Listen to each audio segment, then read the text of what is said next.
हुशार व्यक्ती ही आपल्या आयुष्यामध्ये येते.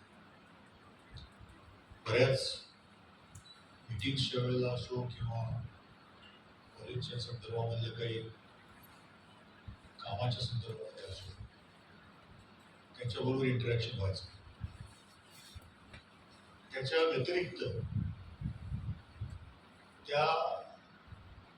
त्याला एक सवय होती की जर त्यांना काहीतरी आढळलं जे घडावं असं वाटतंय असं जर त्यांना वाटलं तर ते आवर्जून त्या पद्धतीचा एक व्हॉट्सॲप मेसेज ते पाठवून द्यायचे. आणि ही बाब योग्य ठिकाणी आपण पोचवावी अशा पद्धतीचं त्याच्यामध्ये मजकूर असायचा. त्याला म्हणजे एक डोळसपणा हा इतका प्रचंड या व्यक्तीचा होता की अगदी बजेटमधली एखादी तरतूद असो, बजेट म्हणजे कॉलेजचं बजेट नव्हे, देशाचं बजेट, त्याच्यामधली एखादी टॅक्सेशनची तरतूद असो किंवा त्याच्यामध्ये एज्युकेशन किंवा न्यू एज्युकेशन पॉलिसी संदर्भामधली तरतूद असो किंवा एखादी गोष्ट आपण ही घडली पाहिजे असं त्यांना मनात वाटत असो, ते अगदी आवर्जून ते मला नेहमी निवास पाठवून द्यायचे. बऱ्याच वेळेला हे काय आपण वरपर्यंत पोहोचवता आम्हाला येत नव्हतं, पण तरी सुद्धा जी संबंधित मंडळी आहे त्यांच्याकडे पाठवून देण्याचा माझा प्रयास असायचा. एक मी आपल्याला किस्सा सांगू इच्छितो.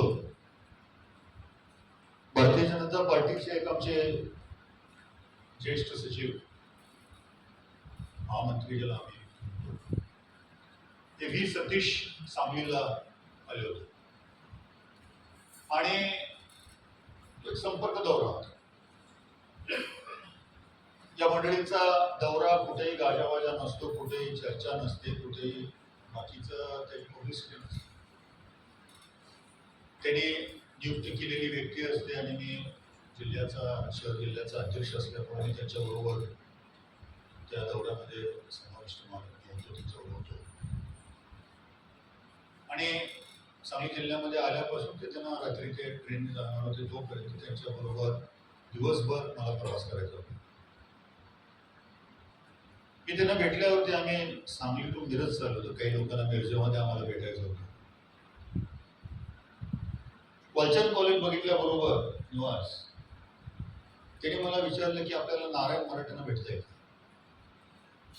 म्हटलं नक्की भेटता येईल सर. काय नाही म्हटले की त्यांनी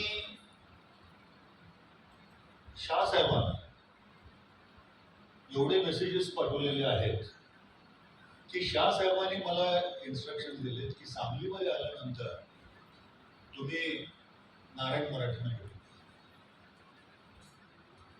बऱ्याच लोकांना आपल्यापैकी माहिती नसेल, हे शाहसाहेब म्हणजे मी अमित शहाच्या बद्दल बोलतोय आणि मला त्यांना भेटायचं आहे.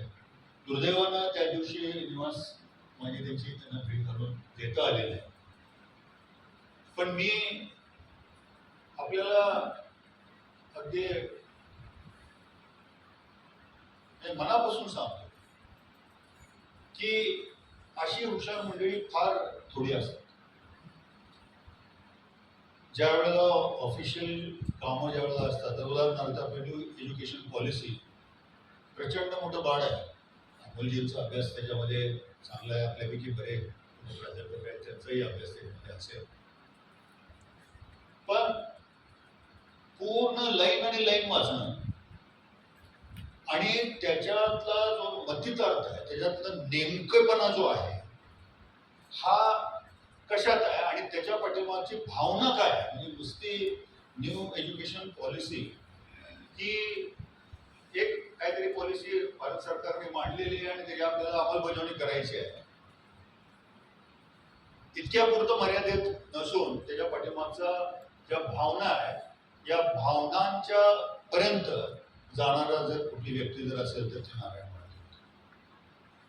बऱ्याच आमच्या सिलेबसच्या समितीमध्ये असेल किंवा कॉलेजच्या ॲडमिनिस्ट्रेशनच्या बाबतीमध्ये त्याच्यावर चर्चा करत असताना अगदी प्रकर्षानं त्याची जाणीव पाहिजे. खरोखर मला मी त्या दिवशी जर नव्हतो, मी पुण्यात होतो निवास, आणि त्यांचा दुःखद निधन झालेलं समजल्याबरोबर खरोखर मनाला खूप एक झटका लागून गेला की एक हुशार कॉलेजचं हित, विद्यार्थ्यांचं हित सतत मनात बाळगून असलेली ही व्यक्ती आज आपल्यामध्ये नाही आहे. त्यांच्या कुटुंबावर त्याचं फार मोठ्या प्रमाणामध्ये एक दुःखाचं डोंगर कोसळलेलं आहे. त्याच्याबद्दल आपण किती जरी बोललो किंवा किती जरी आपण त्यांचं सांत्वन करण्याचा प्रयत्न केला तरी सांत्वन होऊ शकत नाही, ही वस्तुस्थिती आहे.